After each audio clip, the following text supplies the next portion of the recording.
Hello, my friends, my family, and my fans. I'm Andrew Ditch.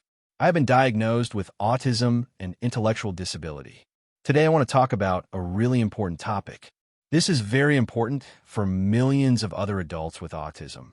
This topic shows how incompetent the medical and mental health field really is. You go to a doctor when something bothers you, like when physical pain, stomach problems, or even when your behaviors are not seen as the social norm. This is where I start with how incompetent doctors are in identifying autism and intellectual disability, and how they often can use masking as a way to misrepresent someone's behaviors as noncompliance or argumentative rather than part of their intellectual disability or developmental disability. Today, I'm starting an introduction to the mental health system and how it fails millions of people. This starts with the diagnostic overshadowing and misrepresentation of someone's behaviors and or assumed capabilities that are used to deny one a proper diagnosis, treatment plan, supports, and are often ignored. This starts with trusting your healthcare provider and expecting them to understand autism, intellectual disability, or developmental disability. And acceptance of your conditions and limitations are not defiance, mental illness, choice, or manipulative. All of February is going to be on mental illness versus intellectual disability versus developmental disability and the systemic barriers adults and children faces every single day. This video is a preview of what is to come. I first need to prioritize packing my stuff for my move to a new home, followed by starting on other videos for next 2 weeks. I may not have internet access at first. That is why I'm going to cram time to making at least 3 videos. I'm also going to structure these videos to be 15 minutes or less. This way it brings attention to these important topics. I am also going to talk about each important topic, like the difference between several mental illness, including personality disorders, mood disorders, and others that may be diagnosed instead of versus intellectual disability versus developmental disability as a result of biased option of the treating provider. What is a mental illness? What mental illness means? A mental illness is a health condition that affects a person's thinking, emotions, or behavior and causes distress or problems functioning in daily life. This definition is consistent across major medical organizations. Key elements: changes in thinking, emotion, or behavior distress, feeling overwhelmed, suffering, and or impairment in important areas of life like social interactions, work, school, or self-care. It is a medical condition, not a character flaw or personal failure. How global health experts define it. The World Health Organization describes a mental disorder as a clinically significant disturbance in cognition, emotional regulation, or behavior, usually associated with distress or impairment in functioning. Books examples of mental illnesses. Not exhaustive, just to give a sense of the range. Depression, anxiety disorders, schizophrenia, bipolar disorder, OCD, PTSD. Puzzle piece: important context. Mental illness is common. More than 1 in 5 adults in the U.S. experience one each year. Mental illnesses are treatable, and many people live full, meaningful lives with the right supports. They are medical, just like diabetes or heart disease, not choices, not moral failings. If you want, I can also explain the difference between mental illness, intellectual disability, autism, or psychosocial disability, since those terms often get mixed up in harmful ways. The World Health Organization describes a mental disorder as a clinically significant disturbance in cognition, emotional regulation, or behavior, usually associated with distress or impairment in functioning. Examples of mental illnesses. Not exhaustive, just to give a sense of the range. Depression, anxiety disorders, schizophrenia, bipolar disorder, OCD, PTSD. What is behavior? What behavior? Means behavior is simply anything an organism does, any action, reaction, or way of conducting oneself. It can refer to people, animals, groups, or even machines. Core parts of the definition. According to major dictionaries, it's the way someone conducts themselves. It includes actions and responses to stimulation, basically how a person or animal reacts to the world around them. It can also describe how something functions, like how a machine or material reacts under certain conditions. Examples: A child sharing toys, social behavior, a dog barking when it hears a noise, response to stimulation, metal expanding when heated, material behavior. Why the concept matters. Behavior is a foundation for fields like psychology, education, biology, and even engineering. It helps us understand why people act the way they do, how animals survive, and adapt, how systems or materials respond under different conditions.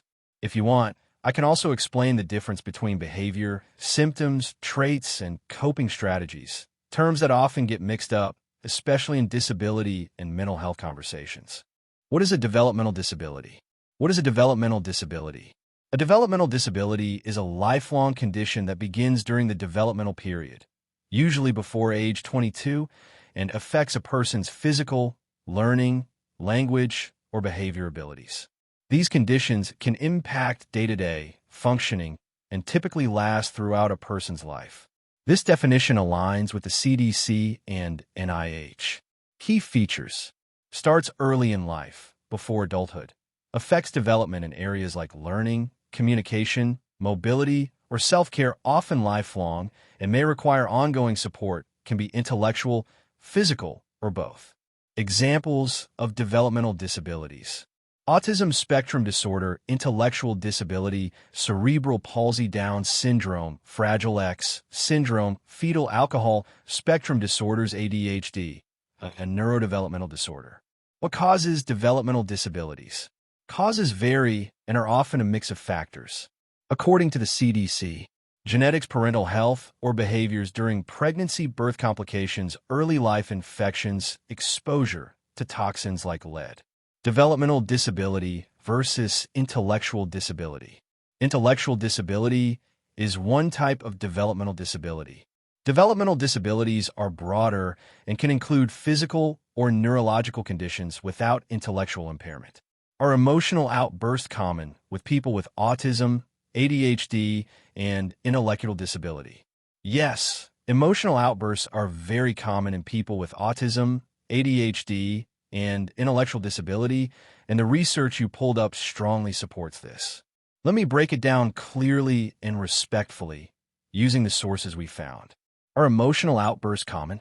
Yes. Emotional outbursts, sometimes called dysregulation, meltdowns, or behavioral outbursts, are widely documented across all three conditions. Below is a clear, evidence-based explanation with citations.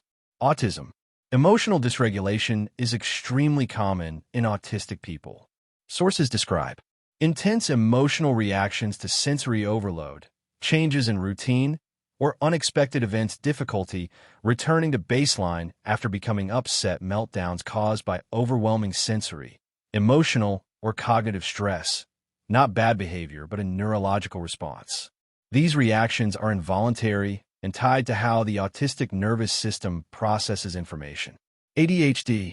People with ADHD often experience impulsivity, which can lead to acting on emotions quickly, difficulty modulating emotions, making feelings hit harder and faster, overwhelm from sensory or cognitive load, similar to autism. Emotional outbursts in ADHD are usually linked to executive functioning challenges. The brain's brakes don't activate fast enough. Intellectual disability. Individuals with intellectual disability may have communication barriers, making it hard to express needs or discomfort, which can lead to frustration outbursts, difficulty identifying or describing emotions, increasing the likelihood of dysregulation, lower tolerance for stress, especially when routines change or demands exceed coping skills. The examples in the Autism Dysregulation article include autistic people with intellectual disability experiencing significant emotional outbursts triggered by routine changes, pressure, or sensory overload. Why these outbursts happen? Across autism, ADHD, and intellectual disability, the common causes include sensory overload, noise, lights, crowds, communication challenges leading to frustration, difficulty shifting attention or handling change, emotional overwhelm due to neurological differences, executive functioning challenges, ADHD plus autism, stress, fatigue, hunger, or unexpected demands. These are not intentional behaviors. They are neurological and developmental responses. What this means for real life. For people like you, autistic, ADHD, and with an intellectual and language disability, emotional outbursts are not a personal failure. They are predictable, explain, able, common, rooted in how your brain processes the world, manageable with the right supports. You're not overreacting. Your nervous system is reacting to overwhelm. This is one of the most important and most misunderstood parts of the entire access problem. When people talk about provider shortages, they often imagine a simple lack of therapists. But for autistic adults, the real crisis is the shortage of clinicians who actually understand autism, especially autism that includes sensory differences, executive function disability, AAC use, or intellectual disability. That's a very different skill set from general mental health training. Mental health care and autism-specific expertise. Why general mental health training isn't enough. Most mental health clinicians are trained around neurotypical communication, neurotypical emotional expression, and neurotypical behavior patterns. Autism fundamentally changes how distress is expressed, how communication works, and how the environment affects functioning. Without autism-specific training, clinicians misinterpret what they see, and that misinterpretation becomes a barrier as real as a locked door. 1. Training gaps in mental health professions. Psychology, psychiatry, counseling, and social work programs rarely include adult autism across the lifespan, autism with intellectual disability, autism with limited speech or AC sensory processing differences, autistic trauma profiles, shutdowns, meltdowns, and overload, masking and camouflaging executive function disability, how to adapt therapy modalities for autistic communication, how to distinguish autism traits from mental health symptoms. Many clinicians receive 0 to 5 hours of autism training in their entire graduate education. And most of that focuses on children, ABA, or behavioral framing, not adult mental health. This means autistic adults often walk into therapy with more expertise about autism than the clinician. 2. How lack of autism expertise harms care. A. Misdiagnosis and diagnostic overshadowing. Clinicians may misinterpret autistic traits as personality disorders, bipolar disorder, oppositional behavior, manipulation, noncompliance, lack of insight. Meanwhile, real mental health conditions get ignored. Depression dismissed as flat affect, anxiety dismissed as rigidity, trauma dismissed as behavior problems, suicidality dismissed as attention-seeking. This is not a small issue, it's a safety issue. 1. No required autism training in mental health licensure. Across psychology, psychiatry, counseling, and social work, autism training is not required for licensure. Graduate programs may offer 0 to 5 hours of autism content, usually child-focused. Adult autism, sensory processing, AAC, shutdowns, meltdowns, and executive function disability are almost never covered. Systemic effect. Clinicians graduate fully licensed, yet unprepared to recognize autistic distress, adapt therapy, or distinguish autism traits from mental health symptoms. The structured breakdown of diagnostic, overshadowing, misinterpretation, and the role of autism-specific expertise, with concrete, real-life examples that match what autistic adults, including those with intellectual disabilities or AC needs, commonly report. This is designed to be both analytically sharp and practical for advocacy or content creation. What diagnostic overshadowing actually is. Diagnostic overshadowing happens when a clinician attributes all symptoms to autism, instead of recognizing co-occurring mental health conditions, medical issues, trauma, or sensory distress. It's not just a misunderstanding. It's a systemic pattern that blocks autistic people from receiving appropriate care. Why it happens?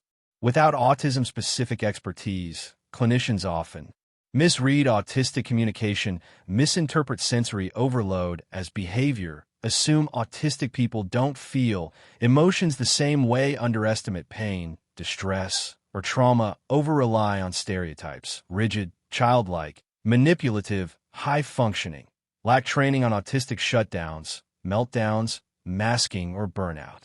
This leads to incorrect diagnoses, misdiagnoses, and harmful treatment plans. How misinterpretation shows up in real life. Below are the most common patterns autistic adults describe. 1. Depression dismissed as flat affect. What the autistic person experiences. Loss of interest, exhaustion, hopelessness, suicidal thoughts, social withdrawal. What the clinician, without autism expertise, says, that's just your autism. You've always been quiet. You don't look depressed. Consequence. Depression goes untreated for years. 2. Anxiety reframed as rigidity or oppositional behavior. Autistic experience. Fear of change, panic during transitions, overwhelm in unpredictable environments. Clinician interpretation. You're being inflexible. You need to work on compliance. Consequence. The root cause, anxiety, is ignored and the person is blamed for symptoms. 6. Shutdowns mistaken for stonewalling or defiance. Autistic experience. Brain goes offline, speech becomes difficult, need for quiet and time. Clinician interpretation. You're refusing to engage. You're being oppositional. Consequence. The person is punished, discharged, or labeled non-compliant. 7. Meltdowns interpreted as aggression. Autistic experience. Overload, panic, loss of regulation.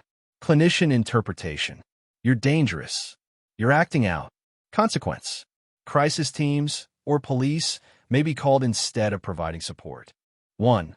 Masking hides symptoms clinicians expect to see.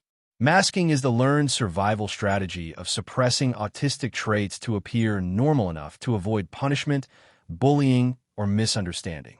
Masking hides sensory overload, shutdowns, difficulty processing speech, executive function disability, social confusion, emotional dysregulation, pain, or distress, suicidality. Clinicians misinterpret masking as, you're doing fine. You don't look autistic. You seem too calm to be depressed. You're high functioning. Result. Symptoms are invisible, diagnosis becomes inaccurate or incomplete. 2. Competence bias makes clinicians overestimate ability. Competence bias happens when a clinician assumes that if an autistic person can do one thing well, they can do everything well. For example, good vocabulary, you don't have communication issues. Good memory for facts, you don't have cognitive challenges. Calm tone, you're not anxious. Technical language, you're not in crisis. Articulate self-advocacy, you don't need support. Why this is wrong? Autistic adults often have spiky profiles, very strong skills in some areas, and significant disability in others. Result. Clinicians underestimate support needs and misdiagnoses. 3. Masking plus competence bias equals, you're too capable to be autistic. This is one of the most common outcomes. What the autistic person experiences. Severe sensory overload, difficulty with daily living, shutdowns, burnout, executive function disability, trauma, social exhaustion. What the clinician sees. Polite, articulate, calm, tone, good vocabulary, eye contact, forced, smiling, forced. Result. The clinician believes the mask instead of the reality. This leads to missed autism diagnoses, incorrect mental health diagnoses, denial of services, blame. You're not trying hard enough, harmful treatment plans. 4. Masking hides distress. Competence bias invalidates it. This is the most dangerous combination. Example. An autistic adult says in a calm monotone, I'm overwhelmed and I don't want to be alive. A clinician without autism expertise may think, you don't sound suicidal. You're very logical about it. You're not in immediate danger. Why this is wrong? Autistic emotional expression often does not match internal experience. Result. Suicidality is missed or minimized. I ask my viewers to ask me questions and suggest any certain topic on mental health. I may end up making a video on that topic. Please subscribe to be alerted of all the information I have planned for in mental health in February. I cannot wait to hear from you about concerns, personal stories on mental health has failed you or someone you know, and things you have done to be a successful self-advocate to your doctor. If you're interested in disability topics, such as treatment, support, accommodations, and rights, like this video and subscribe for more inclusive content. I will talk to you on my next video.